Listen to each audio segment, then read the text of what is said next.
Saudara-saudari yang terkasih, selamat sore. Berkah dalam. Bagaimana kabarnya?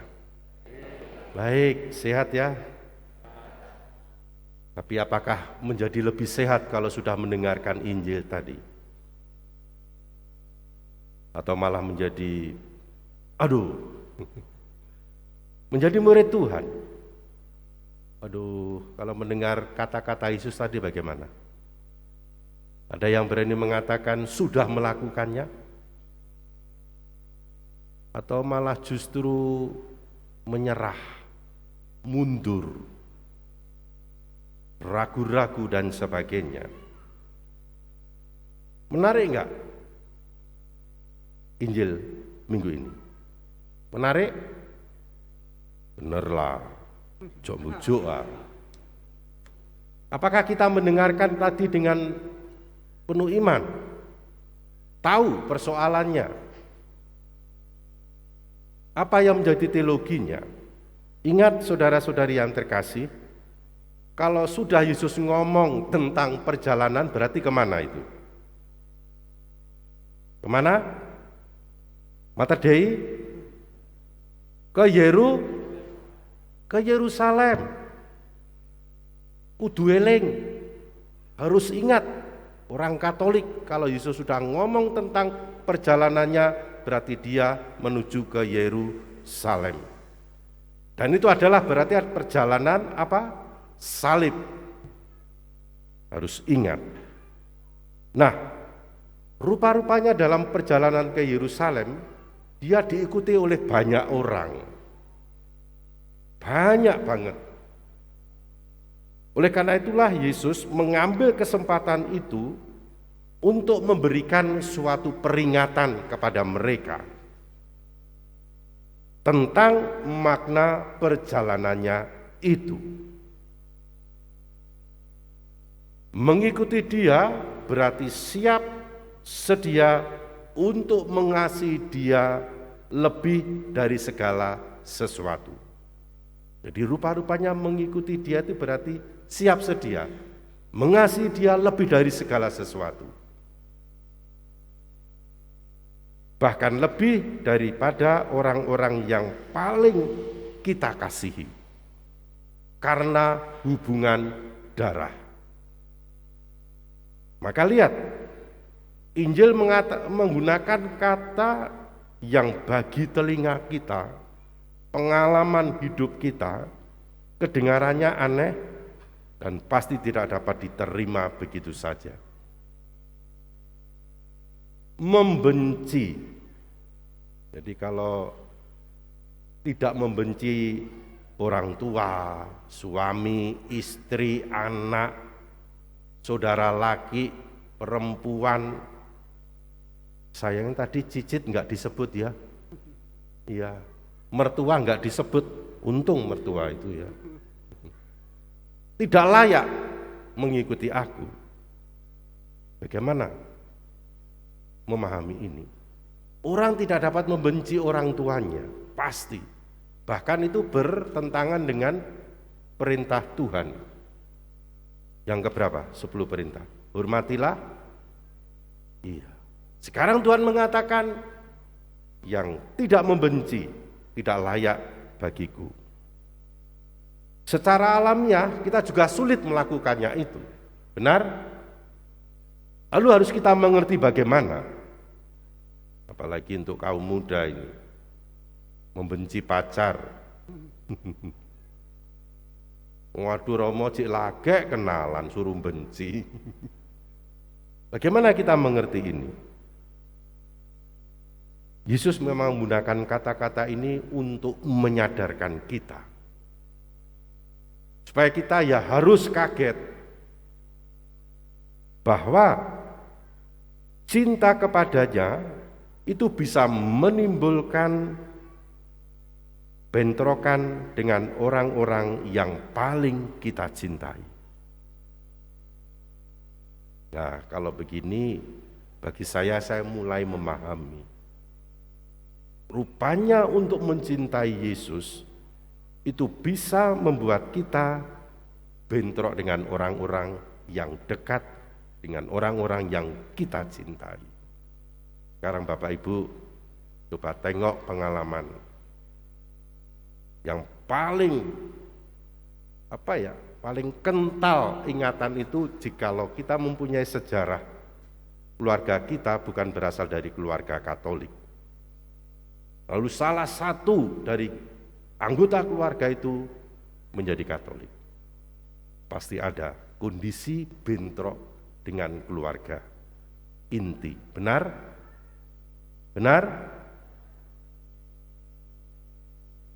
Rupa-rupanya untuk mengasihi Yesus itu bisa timbul bentrokan tersebut, konflik-konflik tersebut.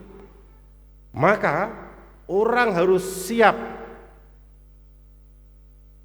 untuk dipermalukan. Kita pernah mengalami menjadi orang Katolik mengikuti Yesus dipermalukan? Pernah? Belum? Kalau belum, tunggu. Suatu saat, bahkan direndahkan, bahkan akhirnya disalibkan. Dan sejarah gereja membuktikan itu. Dan itu tidak akan berhenti. Kita akan mengalami cepat atau lambat. Apabila kesiapan dan kesediaan ini, kemauan untuk menjadi murid Tuhan seperti itu tidak ada, kita tidak bisa menjadi muridnya. Itulah pemahaman yang sebenarnya mau diberikan Tuhan kepada kita. Siap sedia, kemauan mengalami seperti itu harus ada. Kalau nggak ada, nggak bisa jadi murid Tuhan. Maka lihat tadi bagaimana Yesus untuk menjelaskan tentang kesediaan dan kemauan menjadi murid yang akan mengalami itu, memanggu salib. Harus siap memikul memanggu salib. Berarti siap untuk dipermalukan seperti Yesus waktu disalibkan. Direndahkan seperti Yesus waktu disalibkan. Bahkan mengalami kematian. Mungkin kita enggak ya, tapi kematian-kematian kecil secara psikologis, sosiologis, antropologis, dikucilkan, enggak dianggap. Padahal duduk ning nggone jejere ya ora didelok. Kadang-kadang karena kita berdoa lalu menjauh. Lah, biasanya saya ingat masih anak-anak ya. Masih ingat? Ya. Dibully. Lihat. Kalau kita tidak punya kesiapsiagaan dan kemauan ini tidak ada, rupanya Yesus mengatakan kita tidak bisa menjadi muridnya. Maka untuk menjelaskan tadi itu ada dua cerita tentang membangun dan berperang. Lambangun kudu ngitung-ngitung to ya. Wangger mbangun marun duwite kurang. Tanggane ya rada ora iso ngitung. Kok kendelmen bangun 2 lantai, padahal duitnya cuma separuh lantai. Separuh lantai sak piro ya? Mau perang, pasukannya cuma 1000, musuhnya padahal 2000. Wah goblok men sih. Mendingan mumpung rong maju, ayo wawuh berdamai. Lihat, dihitung. Ada kesiapsediaan, ada kemauan.